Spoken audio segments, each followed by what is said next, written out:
Morning, campers. I'm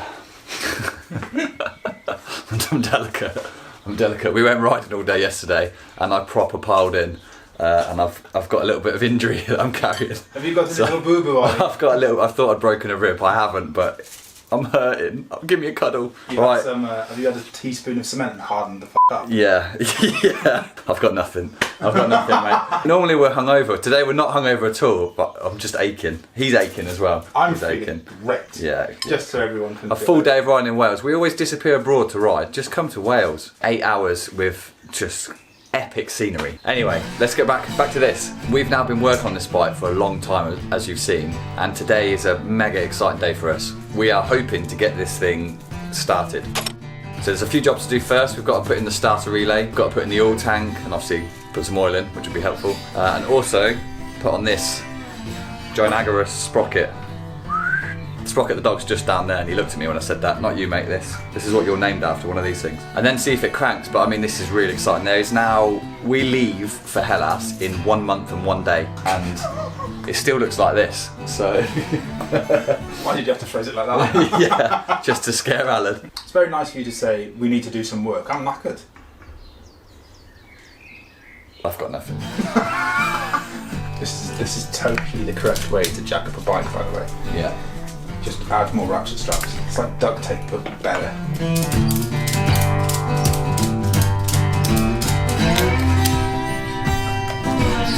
We're still bodging.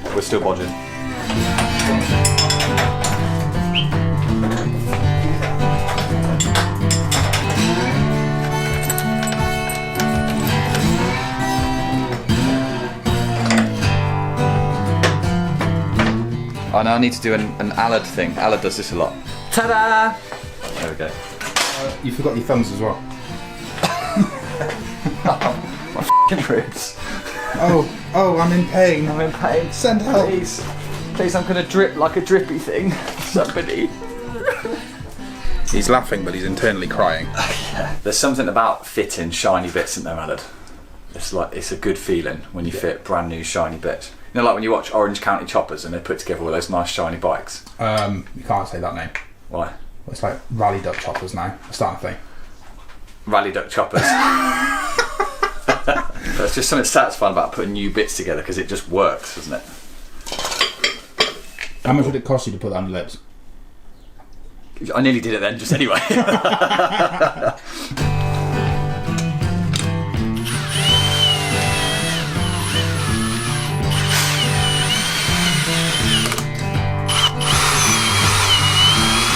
One sprocket. However, we have realised those bolts, we're going to have to change them for button head bolts because they need spacing. Well, they need to cover the hole, and they're not at the moment. But for the time being, that's good enough for us to get it on the bike, so we're going to go from there. What's the next job, Ollie? What's the weather doing, Ali? Well, we need to get the oil tank in, which sits behind this battery, so we're going to whip the battery out. We're also going to swap over the starter relay because we definitely didn't blow this one up. I'm going to enjoy today because I get to do some of this stuff, and hopefully this film is good because Alan's trying to figure out my complicated camera, but he's doing a cracking job, I'm sure. Well, you f***ed me there, haven't you? What even is 7/16? Cheeky plug to our own series. What's funny about filming is normally when you work in your garage you have music on, don't you, Alan? Yes. Like, you jam along, but when you're filming you can't have any music on. So although to you you've probably got some background music now that I've edited in, to us it's just pure silence all day. It's not awkward at all, is it? No, it's just weird. Right, just keep all that. I'll just help him out a little bit. Thanks, mate. Next is the original oil tank. It's been very nicely sprayed by Tins of Art. Again, they've done a great job, but what you'll notice is we've just thrown some mock-up tape on here. This is going to be a wear point because it's where Alan's leg's going to be sat while he's riding. So we put that on there for now just so we don't scratch it while we're doing some stuff. But we're going to then take that off and then put some proper 3M protective tape on there. But let's get this on.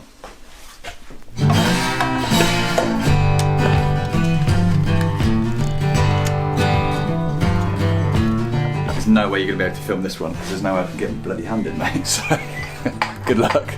You can just film my really awkward face when I'm like... The sex face. Yeah. It's the same when I'm trying to figure out what I'm doing down there. Stick your tongue out. The only shame with You see, my wife's a lucky girl, isn't she? the only shame with all this is that you get to edit it. Yeah, but I always edit it to make myself look stupid anyway, which isn't hard because I just piece together normal footage. Not as stupid as this guy. Yeah. I've gone full filmer, by the way. Do you like it? Yeah, you've done like full, like, American teenager with a camera, haven't you? I even got the pathetic moustache as well. Yep, you've definitely got that. Watches are definitely not designed for these holes. Pardon? Wee! How did you get that up there? Oh mate, I've seen it all as a paramedic, I tell you. I tripped and fell onto it, honest. Yeah. Carrots are normally in the fridge, right? I'll lose my paramedic registration at the end of this. Okay, I can't keep up. It's coming. Oh, I just had a judder. I think I might have just done a little sex wee.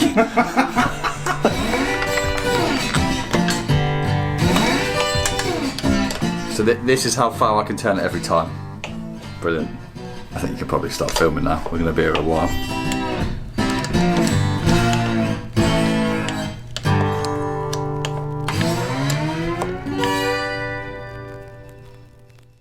Are you sitting comfortably? Then I shall begin!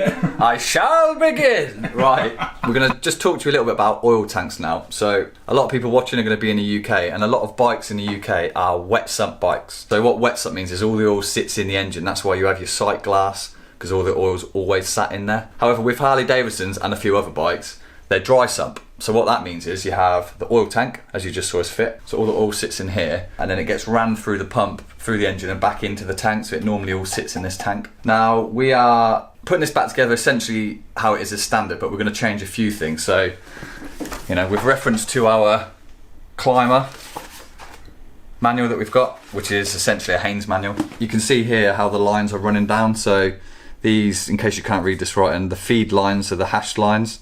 So basically the feed comes out of the tank, it goes down to the oil pump, then it gets pumped through the oil filter, through the engine, back out of the return and pumped back into the top of the tank. Now normally at that point on this bike, there's a T-piece and it's teed off. So when you want to drain the oil, you can drain at that point. Because this is a race bike, we're trying to keep it as simple as we can so things don't go wrong. So what we're actually going to do is just put a Jubilee on the bottom of the pump. Basically on the feed line to the pump, we're going to Jubilee that bit. So we can just pop it off and drain it there. But that's the plan for today, so we've got to do a bit of figuring out as we go. It shouldn't be too difficult. I think Al had shown you this in previous clips, but we're using the original hoses that have been nicely cleaned up because they've lasted from 1993 until now, 92 sorry, until now. They just need to last for one rally, which I'm sure they will.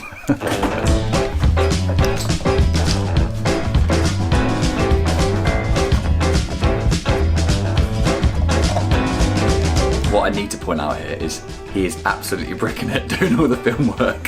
He's so scared. He's like, have I got the shot? I don't know. I'll figure it out in the edit. Yeah, because you come across like you're so chilled and blasé and you're an absolute mini f***ing Hitler with the camera. But it's got to be good, hasn't it, mate? Exactly. See? Total mini Hitler. I just like winding him up. But you can't see him. He looks like a scared puppy right now. I'm not enjoying myself. This bike build is supposed to be fun, and all it's done is given me mental trauma. Wiggle, wiggle, wiggle. Wiggle, wiggle, wiggle. Just while I push this through, where's the feed line going to go? In the same place? What we have just noticed after spending bloody ages putting that tank on is that the feed line, if you can see there, is flush against the frame. So now we need to take the tank off to put the feed line on. Put the tank back on again. I'd be really annoyed if I just put that tank on.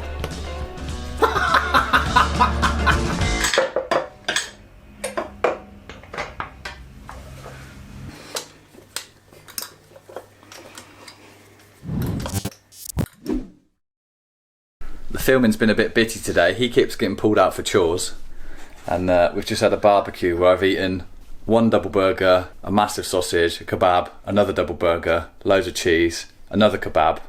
Was that it? It's not the first massive sausage you've had either, is it? Ollie, you going to fill us up with oil?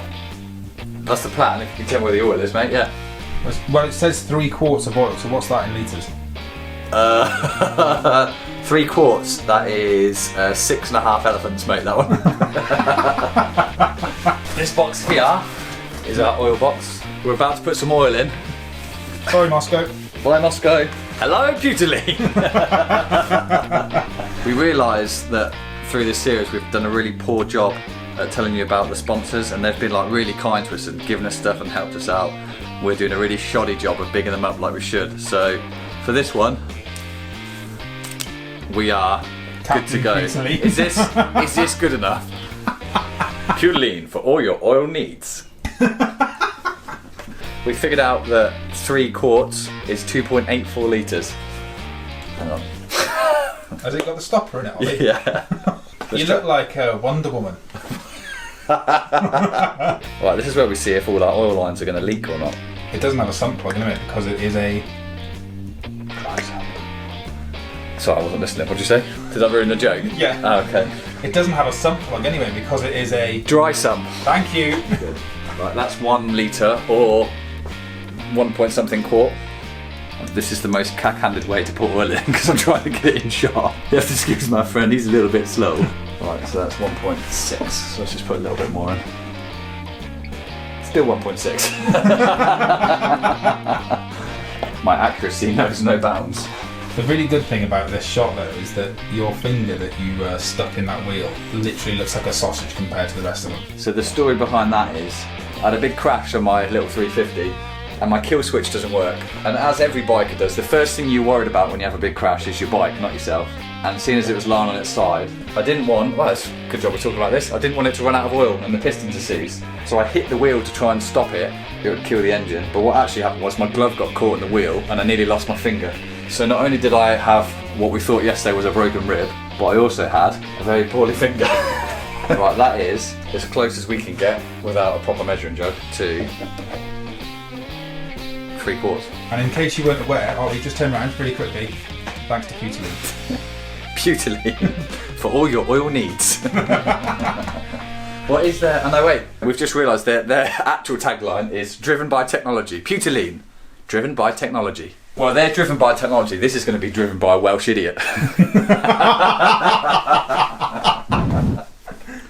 You've seen Ollie install the oil tank very lovingly as well, and it should be expertly filmed by now. We've rented all the oil lines and we're pretty happy with how they're looking at. We've done a couple of things that aren't by the book, but that's kind of the story of the bike. So the next thing to look at is the electrics. Now you've seen I've been having a lot of help with the electrics from Seats. Thank you, Mr. Seaton.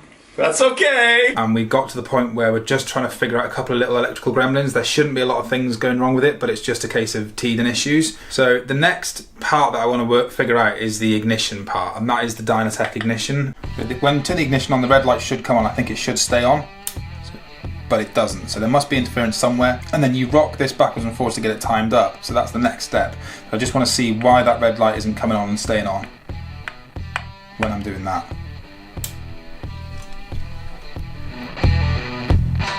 We should probably make it clear at this point that the Dynatec ignition is excellent. We're just idiots.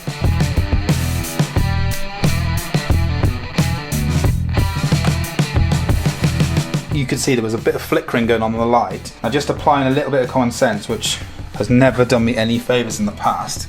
There's some metal filings on the insides of the magnets. So you can see there, you can actually see it on the back there. And effectively what happens is when that ignition is in place in that hole, at 12 o'clock and 6 o'clock, there's notches to register when it's turning.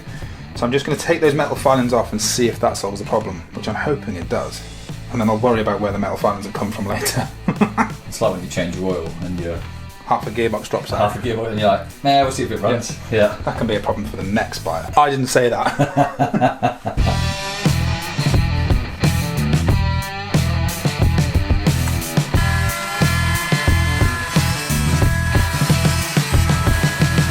Normal service has resumed. Expertly filmed shots with an expert mechanic.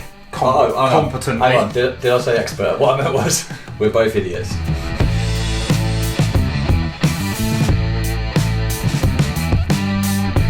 I'm going to try and start it. We'll see if it'll start.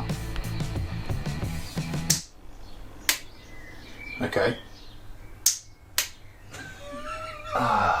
We've got power to the relay. Yeah. The relay's giving power to the starter motor. Yeah. Why is the starter motor not turning? That's what I can't figure out. We fixed one electrical gremlin, there's another one that's come along, but I think this one's a pretty simple one. I'm hoping it's a simple one. Obviously we filled it up with oil, you saw Captain Putalene over here do that. We've now got a better earth, we're now seeing more continuity through the system and everything, which is really good. But one cable should be starting it, and one cable should be triggering the starter motor and it's triggering the starter relay, and another cable is what's actually engaging the starter motor. So I'm not quite sure what's going on with that. So there's going to be a bit of exploratory surgery that has to go on, but overall really successful day. So Ollie's going to scuttle because he has to disappear, and we're not going to see him probably until we're actually in Greece, which is quite interesting, or when I pick you up to go to Greece. But other than that, I'm just going to crack on with this and see if I can figure it out, and then you're back to my shitty filming, which is nice for all of you, isn't it? They've had that all day. So I know today, as far as the edit goes, might have been quite short, but actually we've been here all day now, with a few distractions with life stuff. What have we achieved? Well, we've done the wrist sprocket, we've got all the oil lines plumbed in, and as you can see, Alad's still trying to do the electrics. It's pretty frustrating for me this, because this is the last time I can come and visit before we actually go to the race. So the race is in a month, but I've got a busy month next month. So it's Alad and we can't get our diaries to sync up. I was hoping that we could leave today's shot pressing the button and the bike firing up into life, but that's not happened. We were just joking a minute ago actually that we've watched a load of these sort of things on YouTube, and they always everything seems to be to the last minute, and we thought that was for like dramatic effect. Turns out, if you build a custom rally bike, everything seems to be to the last minute. We've still got a fair bit to do, but I need to hit the road and get home because I've got work tomorrow. And I'm just going to leave you here, mate. So that's it. Cheers, mate. It's like a dead man's handshake, isn't it? Yeah. It was nice knowing you. If you could build a rally bike before a month's time, that'd be great. Bye! Oh, I'm so over this shit.